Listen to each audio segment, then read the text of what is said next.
நம்ம இந்தியாவுடைய நவீன கால சாணக்கியன்னு சொல்லக்கூடக்கூடிய ஒரே நபர் யாருன்னு சொல்லிட்டோம்னா பிரசாந்த் கிஷோர் தான். அவருடைய வரலாறு என்ன தெரிஞ்சுக்கலாங்க. நம்மளுக்கெல்லாம் வந்து பார்த்தீங்கன்னா, பிரசாந்த் கிஷோரை வந்து கிங் மேக்கர்ன்னு சொன்னா தான் தெரியும். நம்மளுக்கு வந்து இன்னைக்கு அந்த அளவுக்கு வந்து ஒரு மாற்றங்கள் வந்துருச்சு. அவர நவீன கால சாணக்கியன்னு சொன்னாலும் புரியாது, தேர்தல் வியூக வகுப்பாளர்ன்னு சொன்னாலும் தெரியாது.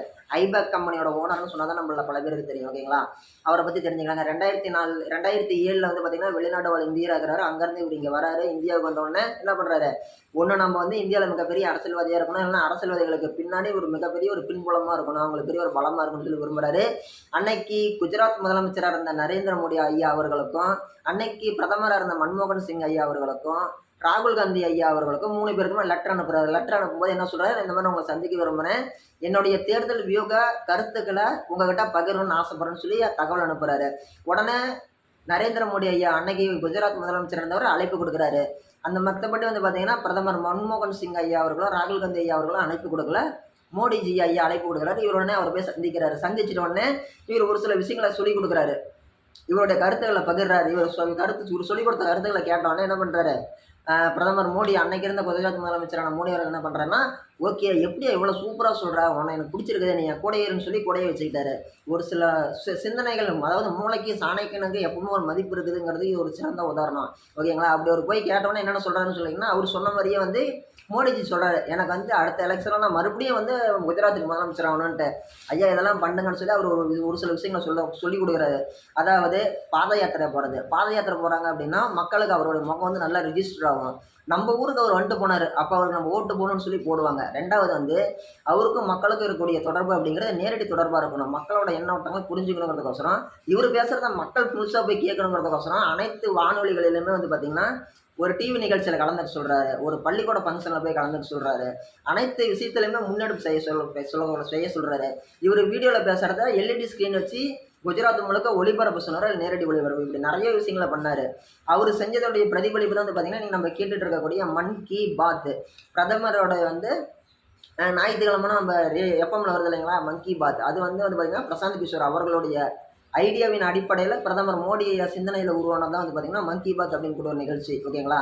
இன்றைக்கி அதை யாரெல்லாம் அவர் இன்றைக்கி வந்து பிரசாந்த் கிஷோரோட அப்பாயின்மெண்ட்டுக்கோசரம் ஏங்குறாங்கன்னு சொல்லி கேட்டிங்கன்னா, நிறைய பேர் ஏங்குறாங்க, நிறைய பேர் அவரை பயன்படுத்தியிருக்கிறாங்க. ஓகேங்களா? இன்றைக்கி வந்து பார்த்திங்கன்னா ரோலிங் பார்ட்டியாக இருக்கக்கூடிய நம்ம ஊரில் வந்து பார்த்திங்கன்னா ரோலிங் பார்ட்டி நம்ம டிஎம்கேலையுமே கூட வந்து பார்த்திங்கன்னா பிரசாந்த் கிஷோர் அவரோட வந்து ஒரு இது இருக்கிறாங்க. அவங்க கூட வந்து ஒரு ஐபேக் அப்படிங்கிற கம்பெனியோட இவங்க வந்து ஒரு இது வச்சுருந்தாங்க, ஒரு நட்பு ரீதியான ஒரு பழக்கம் வச்சுருந்தாங்க. அவருடைய தேர்தல் வியூகங்கள் அப்படிங்கிறத நம்ம ஆளுங்கட்சியிலே பயன்படுத்திக்கிறாங்க. நம்மளுடைய முதலமைச்சர் ஐயா வந்து முதலமைச்சர் அவருக்கு முன்னாடி வந்து பார்த்திங்கன்னா நிறையா பேரணிக்கு போனார். சைக்கிள் பேரணி போனார், நடைப்பயணம் மேற்கொண்டார், நமக்கு நம்ம திட்டம் மேற்கொண்டார். அது மட்டும் இல்லாமல் மாணவர்களோட கலந்துரையாடும் நிகழ்ச்சி நடத்தினார், கிராம சபை கூட்டங்களை நடத்தினார். இது எல்லாமே வந்து பார்த்திங்கன்னா முழுக்க பிரசாந்த் கிஷோர் அவர்களுடைய எண்ண ஓட்டத்தில் உருவானது, அவருடைய பரிந்துரையின் பேரில் உருவானது மட்டும்தான். ஓகேங்களா? அவருடைய கம்பெனி வந்து பார்த்திங்கன்னா பிரசாந்த் கிஷோருக்கு கீழே வந்து பார்த்திங்கன்னா கிட்டத்தட்ட வந்து பார்த்திங்கன்னா ஒரு 5000 பேருக்கு மேலே வேலை செய்கிறாங்க. அவங்களுக்குலாம் என்ன வேலைன்னு சொல்லி கேட்டிங்கன்னா ஒர்க் ஃப்ரம் ஹோம். ஓகேங்களா? வீட்டோட வேலை. அப்படி என்னப்பா வீட்டோட வேலை பிரசாந்த் கிஷோர் கிட்ட வேலைன்னு சொல்லி கேட்டிங்கன்னா, ஆமாம், மக்களுடைய எண்ண ஓட்டங்கள் எப்படி இருக்குதுன்னு சொல்லி கிட்டத்தட்ட இந்தியா முழுக்க ஒரு 5000 பேர் வேலை செய்கிறாங்க. அவர்கிட்ட வேலை செய்கிறவங்க எல்லாமே வந்து முடிஞ்ச அளவுக்கு எல்லாமே என்ன பண்ணுறாங்க, டிகிரி ஹோல்டர்ஸாக நல்ல திறமையான ஆளுங்களை மட்டும்தான் அவர் கூட வச்சுக்கிறாரு. அவருக்கு ஈக்குவலாக புத்திசாலிகளை மட்டும்தான் கூட வச்சுருக்கிறாரு. அவங்களுக்கு என்ன வேலைன்னு சொல்லி கேட்டோம்னா, மக்களோட எண்ண ஓட்டம் எப்படி இருக்குது, இந்த இடத்துல இந்த பிரச்சனை இருக்குது, இதை சரி பண்ணால் இந்த இடத்துல இவங்க ஜெயிச்சிடலாம் அப்படின்னு சொல்லி சொல்கிறாங்க. இதெல்லாம் வந்து கருத்துக்களை சேகரித்து அவர் வந்து ஒரு தகவல் களஞ்சியமாக இருக்கிறாரு. எப்படி விக்கிபீடியா அப்படிங்கிறதுல எல்லாமே இருக்குது, ஒரு குரோமில் கூகுளில் போய் சர்ச் பண்ண எல்லாமே இருக்குது. அதே மாதிரி இந்திய அரசியலுடைய அடுத்த கட்டம் எப்படி இருக்கும், 20 வருஷம் கழிச்சு எப்படி இருக்கும், எங்கே எப்படி பேசணும், எங்கே எதை கொண்டுட்டு வரணும், எந்த இடத்துல மக்கள்கிட்ட என்ன பண்ணுங்கிறதெல்லாம் முடிவு பண்ணுறது நவீன கால சாணக்கியனான பிரசாந்த் கிஷோர் தான். நம்ம எல்லாருக்குமே தெரியும், இன்றைக்கி டிவிகே தலைவர் விஜயண்ணா அவரு கூட வந்து பார்த்திங்கன்னா பிரசாந்த் கிஷோரை மீட் பண்ணியிருக்கிறாரு. இப்படி வந்து பார்த்திங்கன்னா இந்த அளவுக்கு ஒரு மிகப்பெரிய சாணக்கியனாக வரணும் அப்படிங்கிறது வந்து அவர் ஆசைப்பட்ட மாதிரியே வந்துட்டார்.